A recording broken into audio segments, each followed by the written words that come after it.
विद्यार्थी मित्रांनो, structural analysis म्हणजे एसए सिव्हिल मध्ये सेकंड इयर मध्ये इम्पॉर्टंट सब्जेक्ट आहे, ज्याला खूप मुलांचा बॅकलॉग राहतोय. आणि मुलांनो, या सब्जेक्टला आज आपल्याला ज्या मुलांचा हा सब्जेक्ट हा सिव्हिलला फोर्थ सेमिस्टरला येतो, म्हणजे आता बॅकलॉगला आहे. सो हा सब्जेक्ट ज्या ज्या मुलांना स्कोरिंग करायचा आहे, ज्यांचे बॅकलॉग आहे, मागच्या वेळी राहून गेला पण यावेळी काढायचाच आहे, कितीतरी मुलांचा क्रिटिकलला जाऊ शकतो. सो मित्रांनो, काळजी करू नका, या सब्जेक्टला आपल्याला पूर्णपणे आज स्कोरिंग करून घ्यायचं आहे. सो कशा प्रकारे राहिलेल्या दिवसात अभ्यास करायचा, काय काय कशा प्रकारे पेपर लिहायचा, काय काय इम्पॉर्टंट क्वेश्चन विचारले जातात, सगळ्या गोष्टींवरती डिस्कस करण्यासाठी आपल्या स्टुडिओमध्ये आज आपण प्रोफेसर हिरालाल पवार सरांना बोलवलं आहे. सरांचा मातोश्री कॉलेज ऑफ इंजिनिअरिंग मध्ये सर सिव्हिल डिपार्टमेंटला आहे. एसए त्यांनी खूप वेळा शिकवलेला, पेपर चेक केलेला सब्जेक्ट आहे. सो त्यांच्या अनुभवातनं ज्या ज्या गोष्टी सर सांगतील त्या आज लिहून घ्या, समजून घ्या आणि त्या वेळेने अभ्यासाला लागा. बघा, तुमचा एसए खूप स्कोरिंग वर निघेल. सो सर, पुन्हा एकदा तुमचं स्वागत स्टुडिओमध्ये. सर, स्ट्रक्चरल अनालिसिस जो सब्जेक्ट आहे त्याला एवढे बॅकलॉग का लागतात सर? पहिला तर प्रश्न माझा हाच असणार आहे. बरोबर सर, सेकंड इयरच्या मुलांना स्ट्रक्चरल अनालिसिस हा सेकंड सेमिस्टरला असलेला सब्जेक्ट आहे. बरोबर.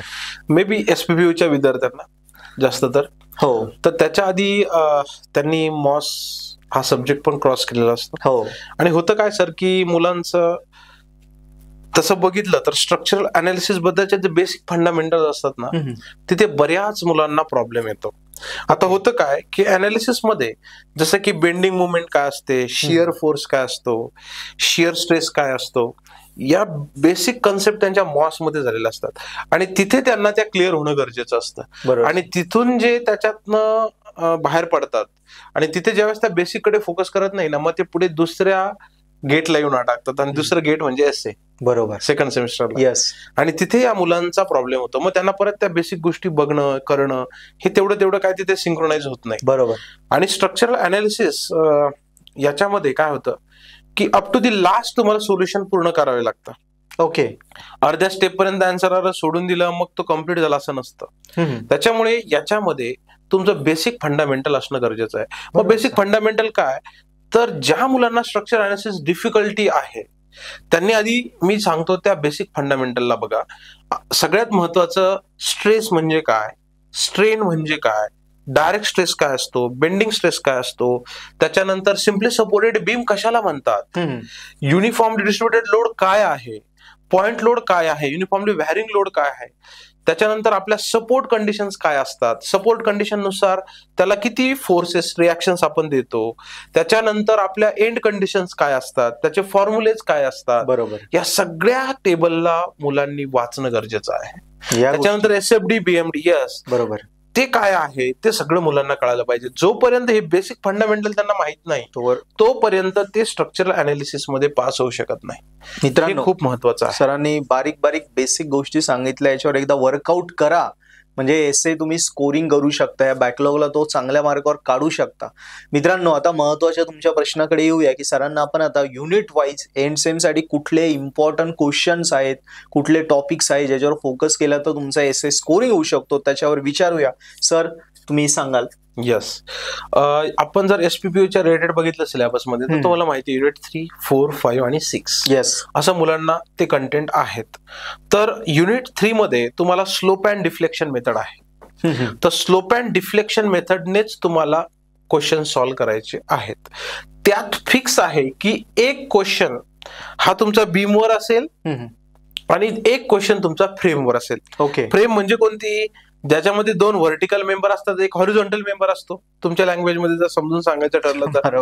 आणि बीम म्हटलं की मग त्याच्यामध्ये तुम्हाला फिक्स 2 एंड कंडिशन्स येतात आणि एक बीम असते ज्याला एक बाजूला फिक्स असतं आणि 2 सिम्पली सपोर्ट असतात. मी काय सांगतोय लक्षात ठेवा. यस. ज्या 2 एंडला फिक्स बीम आहे ती आणि एक एंड फिक्स, दुसरीकडे 2 सिम्पली सपोर्ट, अशा 2 बीम चे न्यूमेरिकल तुम्ही केलेच पाहिजे. मग त्यात युडीएल असेल, त्यात पॉइंट लोड असेल किंवा युडीएल विथ पॉइंट लोड असेल, असे प्रकार ते त्यात येतात. पण या 2 प्रकारच्या बीमला तुम्हाला स्लोप डिफ्लेक्शन साठी सॉल्व्ह करायचं आहे. त्याच्यानंतर टोटल 17 मार्क्ससाठी एकच फ्रेम येते स्लोप अँड डिफ्लेक्शन मध्ये. एकच 17 मार्कचा क्वेश्चन असतो. 17 मार्काचा. यस.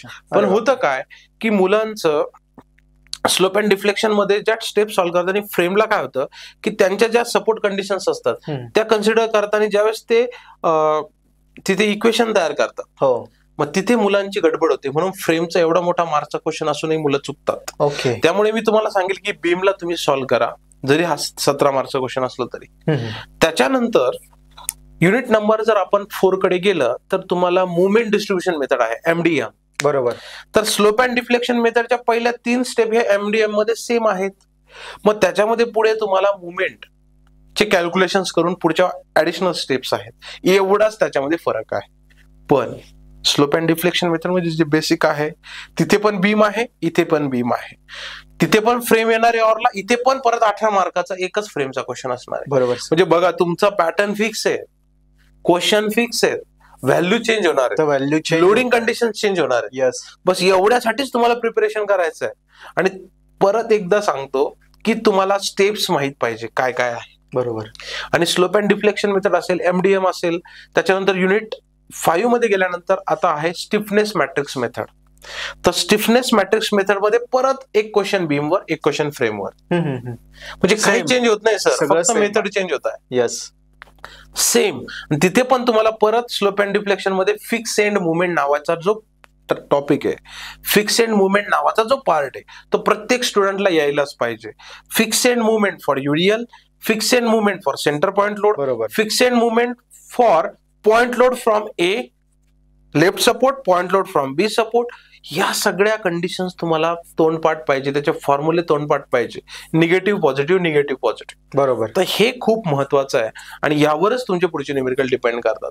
आता जो आपण लास्ट युनिटकडे, युनिट नंबर 6 कडे, तर युनिट नंबर 6 मध्ये गेल्यानंतर 2 क्वेश्चन फिक्स येतात. त्यातला पहिला सांगतो, व्हेरी व्हेरी इम्पॉर्टंट, आताच लिहून घ्या. तुम्हाला शेप फॅक्टर कॅल्क्युलेट करायला येतात, प्लास्टिक मुवमेंट आणि शेप फॅक्टर. तो पण सांगतो, टी सेक्शनचा येतो म्हणजे येतो. काय म्हटलंय मी?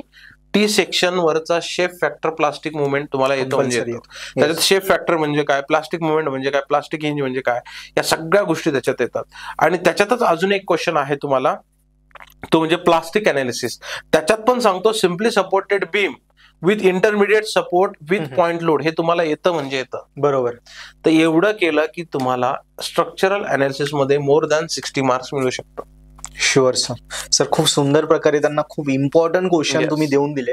सर आता अजून एक प्रश्न राहील माझा, की आता ज्या मुलांना आता स्कोरिंग करायची, ऑब्व्हियसली बॅकलॉगचा पेपर आहे, पण तरी त्यांना वाटतंय 60 अबोव जायचं, सो त्या केसमध्ये काय काय चुका मुलांनी टाळाव्यात? एसए मध्ये काय काय चुका होता पेपर? करेक्ट. एसए मध्ये सगळ्यात महत्वाची चूक असते की त्यांना फिक्स एंड मुवमेंटच माहित नसते. प्रत्येक कंडिशनची, प्रत्येक लोडिंग कंडिशनची फिक्स एंड मुवमेंट माहित नसते.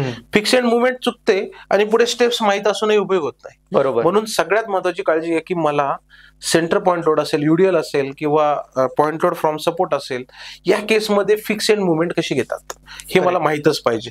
आणि ते पण स्पॅन वाईज व्यवस्थित तुम्हाला ते सॉल्व्ह करता आली पाहिजे. दुसरी गोष्ट, तुम्ही ज्यावेळेस लास्टला बेंडिंग मुवमेंट डायग्राम ड्रॉ करता, शिअर फोर्स डायग्राम ड्रॉ करता, त्यावेळेस त्या लोडिंग कंडिशननुसार, युडियल असेल, पॉइंट लोड असेल, फ्रेम असेल, तर त्याच्यामध्ये ती डायग्रामचा शेप कसा आहे हे बघून जा.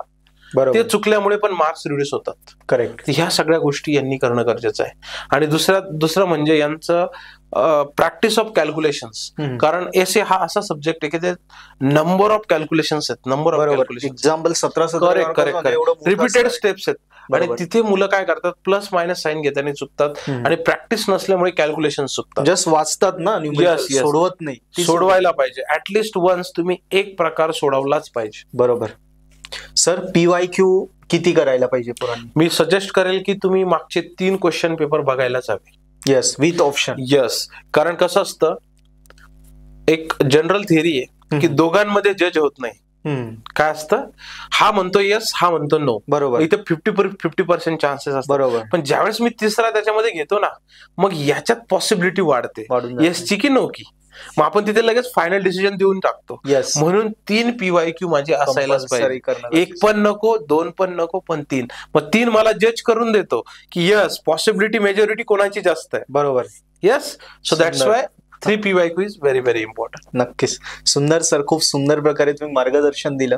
आणि मला खात्री आहे सर की जे पोरं आता बॅकलॉगचेच पोरं आहे, जे व्हिडिओ बघत असतील, सो त्यांना एक लास्ट घाबरलेले आहेत सर, सो त्यांना काहीतरी तुम्ही सांगा. सगळ्यात महत्वाचं म्हणजे PYQ बघितल्या घाबरून जायचं नाही. PYQ बघितल्या एक पेपरवर लगेच अनालिसिस करायचं की कोणता टाईप किती वेळा आलाय. बरोबर. आणि त्याला 100% मार्क करून घ्यायचं आणि त्याचेच क्वेश्चन फक्त प्रॅक्टिस करायचे. येस. आणि प्रॅक्टिस केल्यानंतर ठरवायचं की एवढं केल्यावर किती मार्क्स मिळतात. मग तुम्हालाच कळेल की अरे 50 मार्काच्या वर कॅल्क्युलेशन येऊन गेलं, मग का घाबरायचं. Correct. So that is most important. Yes. So मुलांनो, सरांनी ज्या गोष्टी सांगितल्या त्या लिहून घ्या, प्रश्नपत्रिका घ्या, लगेच कामाला लागा. एसेचं बिलकुल टेन्शन नका घेऊ.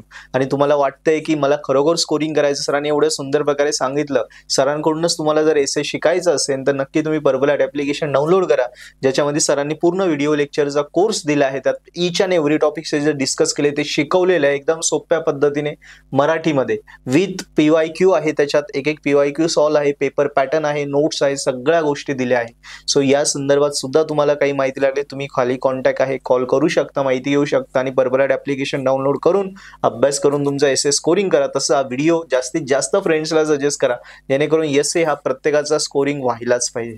So thank you sir once again. Yes.